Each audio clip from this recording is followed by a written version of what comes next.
Francisco José de Oliveira nasceu em 4 de março de 1900, o primogênito dos 3 filhos do senhor Antônio Felizmino de Oliveira e Dona Maria Madalena da Conceição. Com 22 anos, ele ingressou no Seminário da Prainha, em Fortaleza. E no dia 15 de agosto de 1931, ele ordenou-se.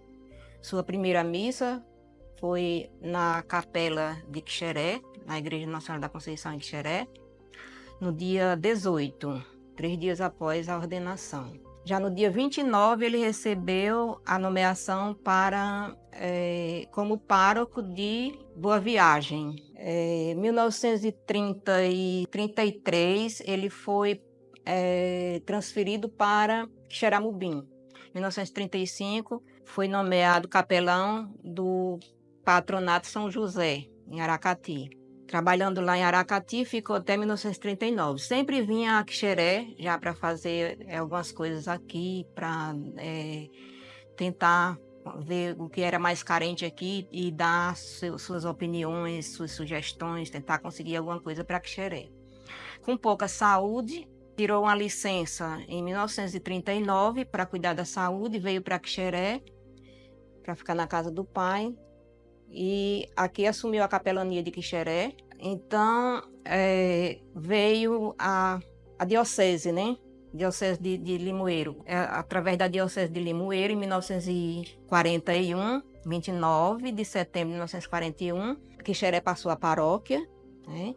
E Monsenhor Oliveira foi nomeado pároco inamovível, que é aquele que não sai. Foi para a paróquia e lá vai ficar. E foi assim que aconteceu com ele. O Monsenhor Oliveira foi quem organizou um abaixo-assinado, o qual nós possuímos a via original desse abaixo-assinado, que solicitava à Assembleia Legislativa do Estado do Ceará, em 1957, que o município de Quixeré fosse emancipado. Ele chamou os 3 representantes políticos, né, dos 3 partidos da época, que era Dr. Jeová, pela Arena, João Batista de Oliveira Filho, pelo PSDB, e o Raimundo Ceará, pelo Raimundo Fernandes, né, acho que era PRP, o outro partido. Então, ele chamou esse pessoal para conversar sobre apressar as autoridades para a emancipação política de Quixeré. E quando o senhor Raimundo Fernandes disse que achava que Quixeré não teria como ainda se manter devido às despesas, né, a questão dos impostos e tal, não teria como se manter, achava cedo ainda. Ele argumentou de tal forma que o Raimundo Fernandes disse para ele que não ia mais interferir. Bom, eu dei minha opinião, mas não vou interferir e seja o que Deus quiser. Quando houver o plebiscito, o meu partido estará aqui também para contribuir. Realmente houve plebiscito, né? Foi vitorioso, né? E a gente conseguiu. 1955 a 1957 foi um pulo. E aí a gente faz uma reflexão que a missão do Monsenhor Oliveira, ela foi uma missão grandiosa. Não foi só de ser sacerdote de uma paróquia, mas sim de ser agente que promoveu a emancipação política de uma cidade. Se hoje, nos dias de hoje, nós temos dificuldade em estruturar e reestruturar algumas instituições, imagine emancipar uma cidade em 1957. A dificuldade da época era imensa. Era incalculável as dificuldades passadas naquela época que resultaram na emancipação política. E no dia da festa aqui, eu não me lembro porque eu era muito, muito nova ainda, muito criancinha. Mas as pessoas dizem que ele ficou assim, ele ficou bem mais para cá.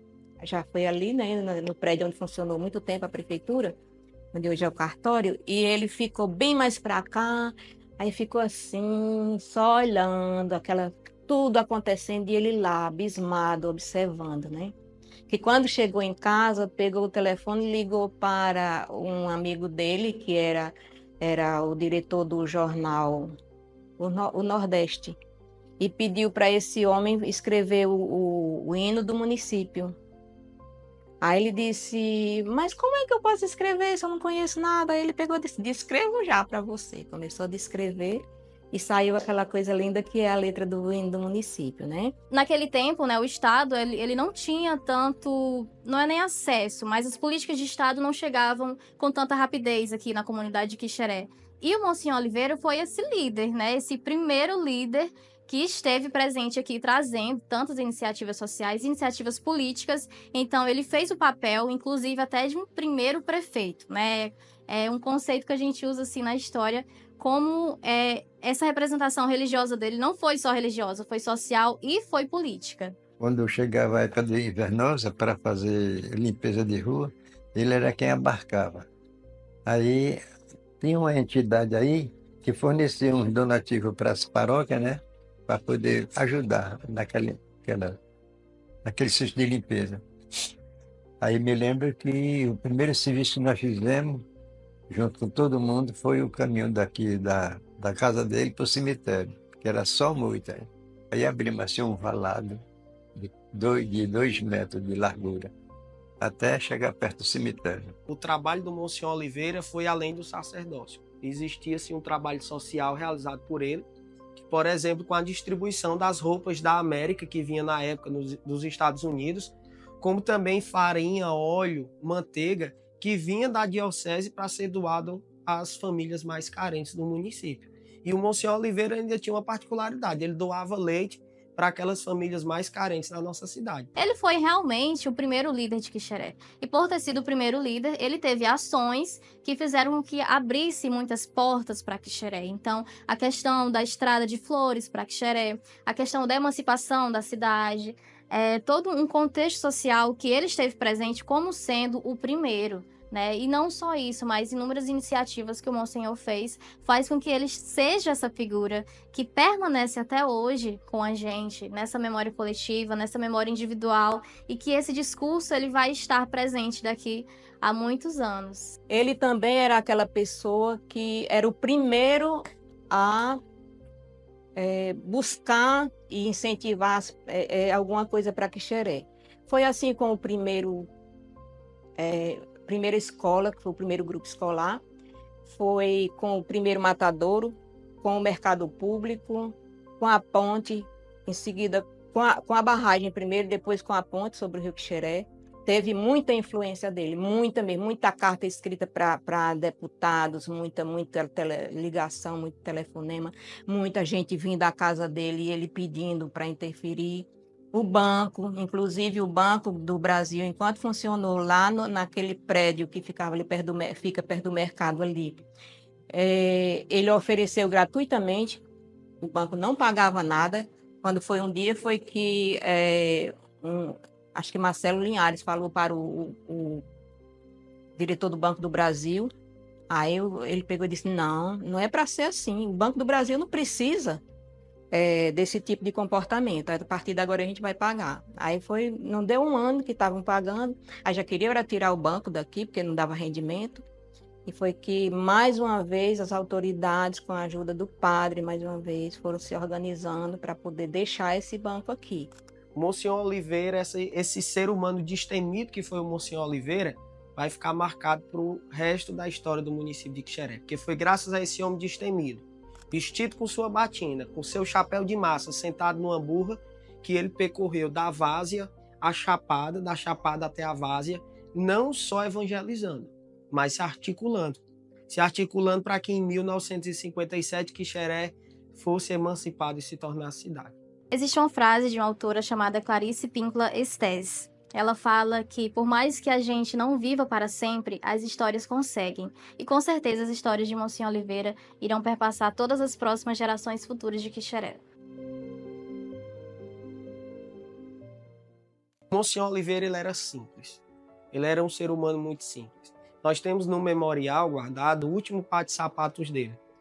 Um parzinho de sapato básico, uma palmilha feita de algodão cru, um solado pregado já remendado com muita taxa, muito prego. Isso mostrava nos pequenos detalhes a simplicidade que o Monsenhor Oliveira vivia. Quando ele recebeu o título de Monsenhor, não foi? Ele não recebeu o título de Monsenhor. Lá em Limoeiro chamaram para receber a batina e os calçados, que era aquela batina que tinha aquela listinha roxa e os botões tudo roxo. E os sapatos também eram do mesmo jeito. Não calçou de sapato, nunca. Disse não calçava não. Só porque era coisa assim vaidosa. Ele achava que era vaidosa. Mandou a Alzira arrancar os botões da batina, para ele poder vestir. Ele colocou no carro dele, olha, não há glória sem sacrifício. Quando vinham chamar ele para ir fazer uma opção na serra, mesmo na hora que ele ia almoçar. Você pensa que ele ia almoçar? Bota aí, mundinho, esquenta aí um ovo, bota para mim na xícara aí. Um ovo esquentado, não sabe? E mexia, tá uma coisinha de sal, e bebia aquele ovo. Aí. Chegava 2 horas da tarde. Não tinha almoçado. Acho que era para fazer sacrifício, né? Queria não, se chegasse só aí. O senhor, fulano está para morrer, está muito doente. O senhor pode fazer a cavalo, ia no cavalo. O cara ia no cavalo e ele ia no outro. Saía na hora, podia estar o almoço pronto na mesa, ele não comia mais não. Só pedia esse ovo para tomar. Aí. Ele sempre fazia tudo para socorrer as pessoas de qualquer forma. Então fez essa promessa a Nossa Senhora de Fátima, que se Nossa Senhora erradicasse a malária do Vale do Jaguaribe, ele construía um santuário em um local onde pudesse venerar a Virgem de Fátima, e que as mulheres só entravam de mangas compridas, vestidos cobrindo o joelho, homens de calça compridas. Ele plantou essa devoção à Nossa Senhora de Fátima através da capela, que ele disse que teve um sonho, e quando estava conversando com o senhor lá onde é a capela, ele ouviu uma voz, é aqui. Parece que ele tem essa intenção, né, de fazer uma capela em honra de Nossa Senhora de Fátima, e lá ele construiu. E foi lá que ele teve o maior zelo pela capela, que ele chegou a dizer, se entrasse alguém mal vestida lá, de calça, de mangas curtas, que era tudo, o traje era todo da modéstia, né? Mangas compridas, né? Nem entrar de calça, nem de bermuda. Ele disse, no dia que fizessem isso, não quisesse mais cumprir a promessa dele, ele tirava a imagem dele, levava para casa e guardava no quarto. Aí o que ele fez? Botou mamãe e mais 2 zeladoras nas portas da igreja para não deixar moça ou mulher entrar com mau traje, né? Sainha curta. Aí onde teve uma menina daqui, você não conheceu não, filha dele. Eu não sei se você chegou a conhecer o pessoal de Saboia, irmã do Finadedi. Então, essa menina entrou, rapaz, aí mamãe dele, minha filha, peraí, um momentozinho aí. Essa roupinha tá própria para festa, mas para aqui, para a casa de Deus, vá trocar outra roupinha, porque aqui o padre me pede para eu fiscalizar essa parte aí. Quem é você para me chamar a atenção? Eu digo, pronto, não tem problema. Você faça o que quiser agora. E a mamãe saiu, foi e falou com o padre veio. Aí falou mesmo com a menina, né? Mas aí já tomou logo conhecimento, né? E ele parecia que não desgostava, né? Mas tinha pouco conhecimento com o pessoal, com sabor, né? Mas ela atendeu o pedido dele, ele veio para cá, trocou de roupa, um vestido de mano, uma sainha mais comprida e foi para a igreja. Enquanto ele viveu, a promessa foi cumprida, porque ai de quem se atrevesse a aparecer lá, nem que ficasse bem distante, num dia de missa, mesmo a missa sendo campal, ficasse bem distante. Porque quando ele avistava a pessoa, ele já pegava e já reclamava, já dizia, ó, tem uma pessoa ali de mangas, e já ia descendo do altar para ir atrás. E uma vez ele deixou a missa pela metade e correu atrás de uma mulher, até chegar a entrar na paroquial, a mulher entrou na capoeira de algodão, por uma porta que tinha de lado, e ele ficou lá, volta mulher. A história mostra que nós precisamos reconhecer a humanidade do Monsenhor Oliveira. Ele era um homem santo, mas não era um homem perfeito. Ele era um homem especial, mas era um homem comum, sujeito a falhas. E quando a gente agrega à sua história cobranças de que ele poderia ter tido atitudes diferentes, teria ter feito de outra forma, nós estamos cobrando que esse ser humano ele tivesse sido perfeito. Quando, na verdade, ele foi um ser humano comum, sujeito a falhas, em meio a uma época que tudo era difícil, comunicação era dificultada, o transporte era dificultado, e que ainda assim o Monsenhor Oliveira ele partiu além do tempo dele, ele acreditou além do tempo dele, contou com a população da época e fez acontecer. Não se sabe a que ele era mais dedicado, se a parte social, se a parte religiosa, porque aquele zelo que ele tinha pela a parte eclesiástica, tipo, ele nunca deixava de celebrar uma missa todo dia ele celebrava. Podia ter 2 ou 3 pessoas, quando não tinha ninguém, batia o sino, não aparecia ninguém, ele chamava 2 ou 3 pessoas aqui mesmo e ia celebrar a missa. E celebrou doente, sadio, estivesse como estivesse, celebrou fora, celebrava aqui também. Mas sempre, todo dia tinha missa aqui na cidade. E quando ficou doente, cada dia mais decadente, mas celebrando missa. Celebrou até o dia 23 de abril. E ainda fez um batizado nesse mesmo dia. E no dia 29 de abril de 1989, ele faleceu. Ele disse assim, eu só quero morrer com a minha batina. Quando chegou lá, deitou na cama, que os médicos fizeram para desabotoar, para examinar o coração, né? Ele pôs a mão assim, aí ele morreu. Ele mesmo morreu como ele queria, com a batina. Reunido para dar o último adeus a esse homem que, com muitas dificuldades, conseguiu, ao lado de outros nomes importantes de Quixeré, dar para esta terra tudo aquilo que hoje ela possui. A multidão está presente, chorando e, ao mesmo tempo, agradecendo a Monsenhor Oliveira por tudo que realizou em favor desta terra. Eu costumo dizer que o Monsenhor Oliveira ele foi um herói. E se o município de Quixeré tivesse um livro de heróis dessa cidade, o primeiro nome a ser escrito nesse livro seria o do Monsenhor Oliveira. Ou melhor, o nome do Monsenhor Oliveira deveria estar escrito na capa desse livro. Porque o herói dessa cidade, quem fez toda a articulação social, política da época, para que hoje nós fôssemos a cidade que nós somos, foi ele. Ele passou por cima das dificuldades, ele foi visionário, olhou além do tempo e resultou nisso aqui hoje. Resultou no Quixeré que nós temos. O Monsenhor Oliveira ele fez a parte mais difícil, que foi iniciar. Foi colocar na cabeça das pessoas que essa semente podia ser plantada e podia ser uma árvore frutífera. O município de Quixeré hoje, para os frutos que tem, que nós estamos colhendo, foi graças a essa semente plantada lá atrás por esse sacerdote, por esse filho de Quixeré que se tornou um pai para essa cidade.